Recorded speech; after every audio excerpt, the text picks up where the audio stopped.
Well, the economy is doing all sorts of weird and wonderful things all across the world, and today we're going to find out exactly what is happening. We're honoured to have Craig James here. Welcome, Craig. Thank you very much. We're the wine capital of Australia. $1.07, $1.08 American dollar to the Aussie. That's not great. Well, it's not great. Certainly, for the wine industry, for a whole range of industries, whether it's tourism sector, manufacturing sector, there are industries that are going to be significantly negatively affected by the Aussie at these sorts of levels. The unfortunate thing for those industries is that there's not going to be a lot of relief ahead.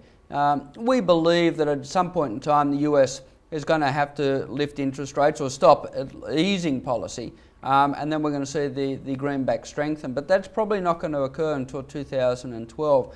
And we still believe by the end of 2012 the Aussie is going to be at 95 US cents. Which is historically way up there, isn't it? Yeah, so I think in case of businesses, they've got to do their sums now on the currency remaining up around about parity or perhaps even higher than that. These are unprecedented times that we're in. Why is the Aussie so high? Well, I think the answer to every economic question is China. Somebody asked you a question on the economy, you just answer China, you can't go too far wrong, and really that's what's happening with the currency. It's Chinese demand for iron ore, for coal, for other commodities, and that's creating the demand for Aussie dollars.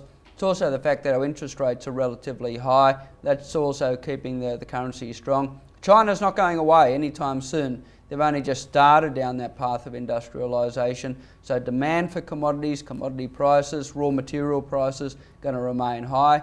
And as a result, the Aussie dollar's going to remain high. Certainly if you're in a area which is a mining centre, well, these are wonderful times because while the Aussie's high, the fact is that it's high because the demand for commodities and prices are high, and China will continue to buy our resources in a big way.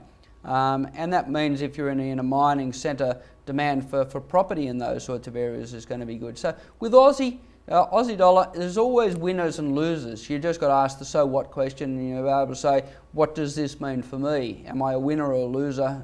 What are the potential flow-on effects for me? So with the mining properties, the only observation I'd have over the years is that they are boom and bust environment where you get super rents, super increase in capital costs, and then an announcement's made and overnight it's gone. So would you agree with that, or do you think that sort of asset class has to be treated differently to your mainstream property? So you need to get your return out of it and then basically have that property either not owing you anything, so when ultimately that day comes, you're all ready for it? You've got to make sure that it is much more speculative. You've got to make sure that you're not paying over the top, sort of originally for it, that you are getting, sort of good return over time. You've got to look at the life of the mines in the area.